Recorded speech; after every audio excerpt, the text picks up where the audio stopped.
आज का ये वीडियो शुरू होने से पहले आप सबसे एक रिक्वेस्ट है दोस्त, प्लीज 1 मिनट के लिए अपनी आंखों को बंद करो और मेरे साथ इस मोमेंट को इमेजिन करो।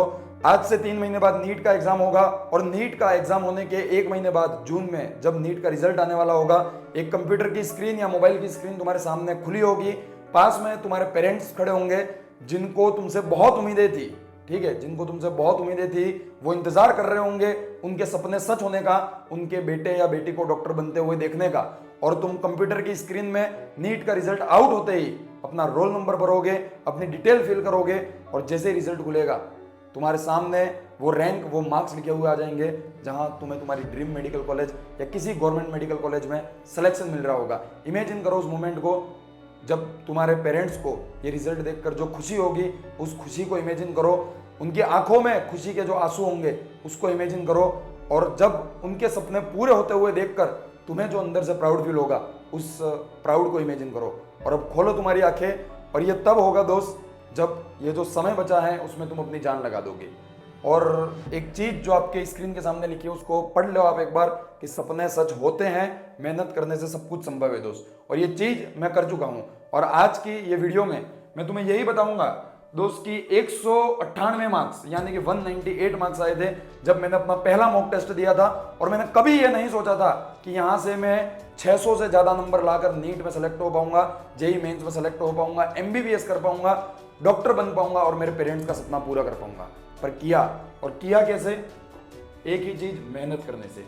मेरे पास कोई एक्स्ट्रा ऑर्डिनरी टैलेंट नहीं था, मैं कभी टॉपर नहीं था, मैं कोई इंटेलिजेंट पर्सन नहीं था। आप ही की तरह एक एवरेज सा बच्चा था जो ठीक ठाक सा पढ़ता था और एक हिंदी मीडियम से पढ़ने वाला बच्चा था, गवर्नमेंट स्कूल से पढ़ने वाला बच्चा था, लोअर मिडिल क्लास फैमिली से बिलोंग करता था, कोचिंग जाने के पैसे नहीं थे, बट फिर भी बहुत मेहनत की। मेरे और मेरे पेरेंट्स ने कोचिंग रखा, मेहनत की और उस दम से मेहनत की कि वास्तव में जो सपने सा लगता था वो सपना सच हुआ।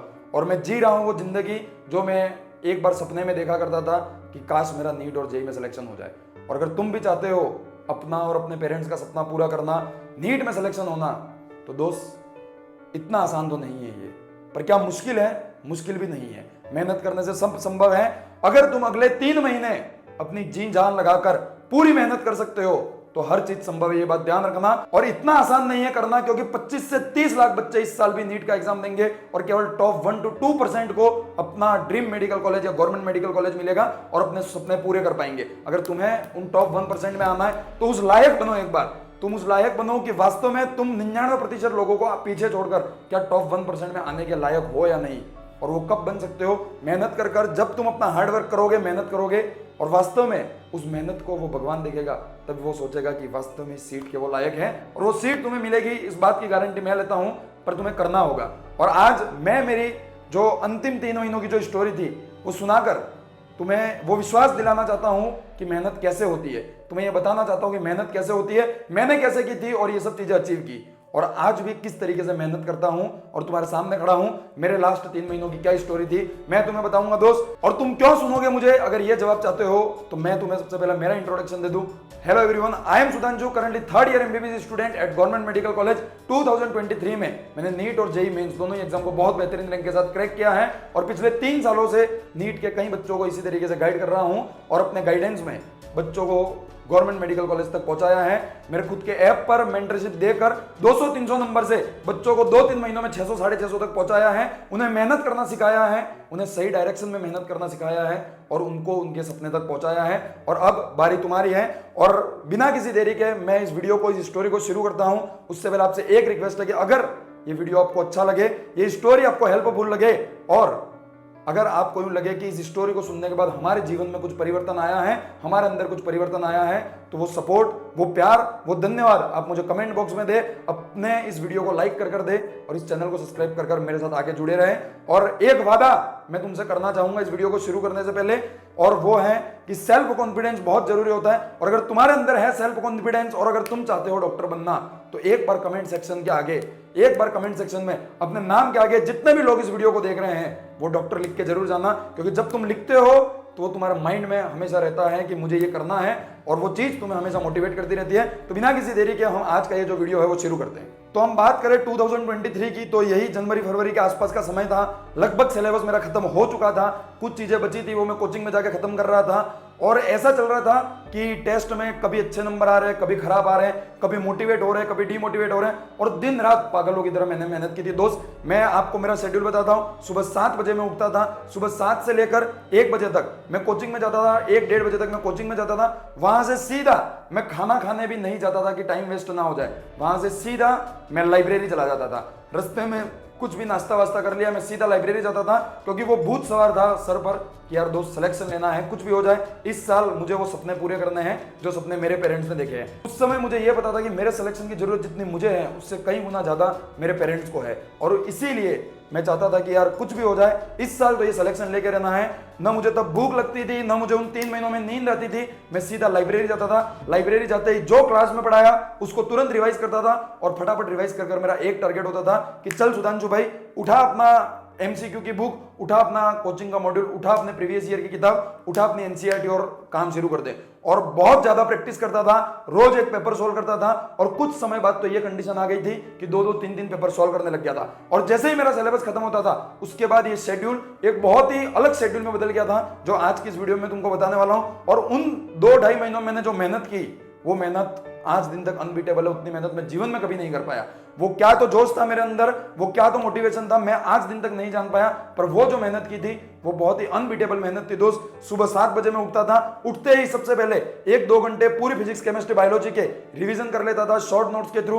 पूरी बायोलॉजी फिजिक्स और केमिस्ट्री को 2 घंटे के अंदर अंदर अपनी आंखों के नीचे से निकाल लेता था। उसके बाद सुबह ये होते ही मैं क्या करता था, एक मॉक टेस्ट देने बैठ जाता था। मॉक टेस्ट देना शुरू करता था, एक टेस्ट देता था, कुछ क्वेश्चन गलत होते थे उनका एनालिसिस करता था, फिर दूसरा टेस्ट देता था दोपहर में खाना खाकर 2 से 5 के बीच में, फिर उसका एनालिसिस करता था, फिर तीसरा टेस्ट देता था रात को खाना खाकर, उसको करता था, उसका एनालिसिस करता था, और फिर रात को 1-2 घंटे तीनों टेस्ट में जो गलतियां की है उन गलतियों को एनालिसिस कर उन जो वीक टॉपिक है उनको नोट से पढ़ता था, उनको रिवाइज करता था। और इस तरीके से मैंने 2-2.5 महीना लगातार मेहनत की। लगातार मेहनत मतलब कई बार इन 2-2.5 महीनों मैंने ऐसे दिन देखे दोस्त जब बाहर दिन है, सूरज है या चांद है, ये मैंने कभी नहीं देखा। और एक कुर्सी और एक टेबल पर बैठ के मैंने 10-10 घंटे लगातार मेहनत की है। मुझे पानी की प्यास भी लगती थी, मैं बोतल पास में रख लेता था। मैं कभी ये नहीं सोचता था कि चलो मैं उठ के खाना खाने चला जाऊं। मैंने ऐसे भी दिन देखे हैं जब मुझे भूख नहीं लगती थी, मुझे ये पता ही नहीं पड़ता था कब सुबह से शाम हो गई, और शाम को याद आता था कि मैंने खाना भी नहीं खाया। इस तरह की मेहनत की है। और ये मेहनत तुम्हें लग रहा होगा कि ऐसा संभव ही नहीं है भैया, सब संभव है। आज तुम कई सारे वीडियो देखकर ऐसा सोचते हो कि हमें 8 घंटे की नींद लेनी चाहिए, ये करना चाहिए, प्रॉपर डाइट लेनी चाहिए, पर जब वो पागलपन सवार होता है, जो भूत सवार होता है दिमाग पे कि मुझे ये करना है, तब कोई कुछ नहीं सोचता दोस्त। और वो मोटिवेशन इस टाइप का था, और ये चीज मेरे दिमाग में हमेशा चलती रहती थी कि मैं हर चीज करके जाऊंगा जो करने से मेरा सिलेक्शन हो जाए। मैं कभी ये नहीं चाहता था कि मैं एक सिंगल चीज ऐसी छोड़ के चला जाऊं जिससे मेरा सिलेक्शन रुक जाए। मैंने यही सोच रखा था कि नीट में सिलेक्शन के लिए जितनी किताबें करनी पड़ेंगी मैं करूंगा, जितने मॉड्यूल करने पड़ेंगे मैं करूंगा, जितने पेपर सॉल्व करने पड़ेंगे मैं करूंगा, जितनी बार एनसीईआरटी पढ़नी पड़ेगी मैं पढ़ूंगा। बट कुछ भी हो जाए, नीट के पेपर में एक सिंगल क्वेश्चन ऐसा नहीं दिखना चाहिए मुझे जो मैंने नहीं पढ़ा हो और आ गया हो। और वास्तव में वो हुआ। 200 क्वेश्चन आए थे नीट के पेपर में, जिसमें से 196 क्वेश्चन मैंने बिना पेन उठाए केवल एक बार देखते ही डायरेक्ट सॉल्व करके मैंने आगे बढ़ा हूं। केवल 4 क्वेश्चनों में मेरे को दिमाग लगाना पड़ा था। और ऐसा क्यों हुआ? क्योंकि मैंने इतनी क्वेश्चन प्रैक्टिस कर रखी थी, इतनी बार मॉक टेस्ट दे रखे थे। आखिरी के 3 महीनों में 100 से ज्यादा मॉक टेस्ट में दे चुका था।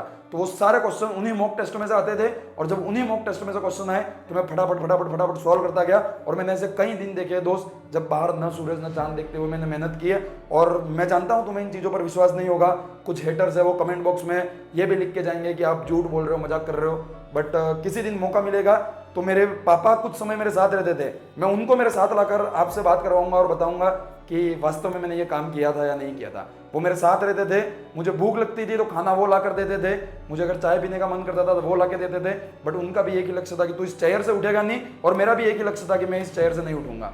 और हमेशा दोस्त दिमाग में जब भी डीमोटिवेटेड होता था या फिर जब भी पढ़ने का मन नहीं करता था, सब इंसान है, सबके दिमाग में ऐसा होता है कि माइंड कहीं कहीं डाइवर्ट होता है और पढ़ने का मन नहीं करता है। जब भी मुझे ऐसा लगता था कि अब पढ़ने का मन नहीं कर रहा है, बहुत हो गया यार, क्या करूं, कैसे करूं, तब मैं एक ही चीज सोचता था दोस्त कि जब पहली बार सिलेक्शन नहीं हुआ था और वो पूरे रास्ते रोता हुआ जब मैं घर गया था, घर जाके जब मुझे रोता देखकर मेरे पेरेंट्स की आंखों में जो आंसू थे, वो दिन मुझे दोबारा नहीं देखना था। मुझे वो दिन दोबारा देखना था जब नीट का रिजल्ट आया था और मेरे पास एक बेंच पर बैठने वाले बच्चों का सिलेक्शन हो गया था और मेरा सिलेक्शन नहीं हुआ था, और जब उन्हें सम्मानित किया जा रहा था, गाड़ियों में घुमाया जा रहा था, जब उनकी रैली निकाली जा रही थी, वो दिन मुझे जीना था। और उसी दिन को जीने के लिए मैंने इतनी मेहनत की थी। मैं ये नहीं चाहता था कि इस बार नीट में कुछ ऐसा आ जाए कि मेरा सिलेक्शन ना हो पाए, क्योंकि पहले साल यही हुआ था कि नीट में असर्शन रीजन स्टेटमेंट वाले क्वेश्चन बायोलॉजी में बहुत आ गए थे, जिस कारण मैं बायोलॉजी का पेपर अच्छे से नहीं कर पाया और मेरा सिलेक्शन नहीं हो पाया। पर इस बार मैं सोच के गया था कि चाहे नीट में एनटीए कुछ भी पूछ ले, तुझे जो पूछना है वो पूछ ले एनटीए, मैं उस हर क्वेश्चन को करके आऊंगा। मैंने यूनिवर्सल जैसी जो किताब थी, जिसको आज देखकर तुम्हारे रोंगटे कांप जाते हैं, उस किताब को मैंने 3 से 4 बार सॉल्व किया। डीसी पांडे जैसी किताब को सॉल्व किया, 11th की एचसी वर्मा को सॉल्व किया, हमारी कोचिंग के मॉड्यूल किए, एलन का मॉड्यूल किया, आकाश का मॉड्यूल किया, हर चीज मैं करके गया था। मैंने ऐसा कुछ नहीं छोड़ा था जो आने पर मैं नीट में घबरा जाऊं। मैं वो हर चीज करके गया था दोस्त, जिससे कि मेरा सिलेक्शन हो जाए। और बस एक ही चीज़ थी कि मुझे कुछ भी हालत में वो सिलेक्शन रहना है, और मेरा एक ही मोटिवेशन था कि मेरे पेरेंट्स की आंखों में मेरे लिए प्राउड दिखना है, क्योंकि मैं जीवन में कभी ऐसा कुछ नहीं कर पाया था जिससे कि उन्हें मेरे पे प्राउड फील हुआ हो। और ऐसे बहुत काम किए थे जिससे उन्हें हमेशा लगता था कि साला नालायक ही हूँ। बट मैं चाहता था कि सब चीज़ें मुझे बदलनी है, और वास्तव में बदली। नीट में भी सिलेक्ट हुआ, जेई में भी सिलेक्ट हुआ, उनका जो सपना था डॉक्टर बनाने का वो भी पूरा किया। और currently I am 3rd year MBBS student, और उसके बाद भी रुका नहीं, मेहनत करता गया। आज इंस्टाग्राम पर करीबन 1 लाख के आसपास फॉलोवर कर लिए, बच्चों को गाइड कर 1 लाख से ज़्यादा बच्चे आज मुझे इंस्टाग्राम यूट्यूब पे दोनों को मिला के देख रहे हैं। मेरे खुद का ऐप खोल लिया, खुद के कोर्सेज निकाल लिए, खुद का गाइडेंस से कई बच्चों को और मैंने सिलेक्शन करवाया, जो आज भी मुझे कहते हैं कि भैया आप नहीं होते नहीं हो पाता। और ये सब चीज़ें की है दोस्त मेहनत करने से।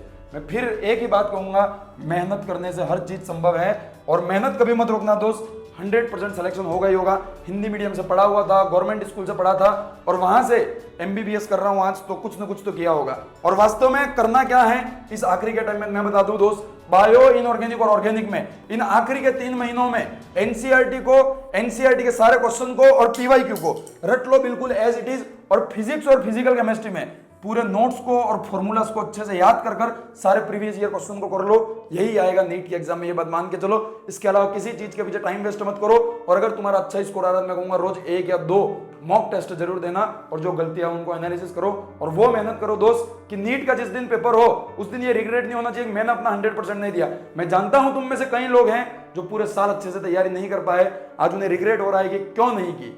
ये वीडियो देखने के बाद और होगा, उन्हें ऐसा लगेगा कि हमारे सपने टूट रहे हैं। बट एक बात ध्यान रखना, जब भगवान चाहता है तब तुमने जो नहीं सोचा वो तुम्हें मिल जाता है, ये बात ध्यान रखना। आज तुम नहीं सोच रहे हो क्योंकि तुम्हें पता है कि हमने मेहनत नहीं की है, क्या पता मेरा सिलेक्शन होगा या नहीं। पर इन 3 महीनों में कम से कम एक बार अपना ऑनेस्ट अटेम्प्ट तो देकर देखो, एक बार अपनी पूरी जान तो लगा कर देखो। मैं कहता हूं क्या पता भगवान की मर्जी हो जाए, क्या पता कुछ ऐसा हो जाए और तुम्हारी मेहनत से वो खुश होकर तुम जो चाहते हो वो चीज़ तुम्हें मिल जाए। ठीक है, तो एक बार अपना ऑनेस्ट अटेम्प्ट देकर देखो, और अगर नहीं भी मिलता है दोस्त तो एक बात ध्यान रखना, अनुभव मिलेगा तुम्हें। अगले साल अगर तुम तैयारी करोगे या फिर जीवन में कुछ भी आगे करोगे तो तुम्हें वो कॉन्फिडेंस मिलेगा यार कि उन 3 महीने तो रगड़ के मेहनत की थी, और मैं अब ऐसी मेहनत कभी भी और कर सकता हूँ, वो कॉन्फिडेंस मिलेगा तुम्हें। तो बस आज की इस वीडियो में इतना ही कहना चाहूँगा, और कमेंट बॉक्स में एक वादा जरूर करके जाना भैया कि मैं अपना 100% दूंगा, और अपने नाम के आगे एक बार डॉक्टर और अपनी ड्रीम मेडिकल कॉलेज का नाम लिख के जाना। बस आज की इस वीडियो में इतना ही। Thank you very much, all the very best, bye bye. मिलते हैं किसी और वीडियो में, और हाँ सिलेक्शन हो तो एक बार दोबारा इसी वीडियो के नीचे आकर कमेंट करना ना भूले। Thank you very much, bye bye.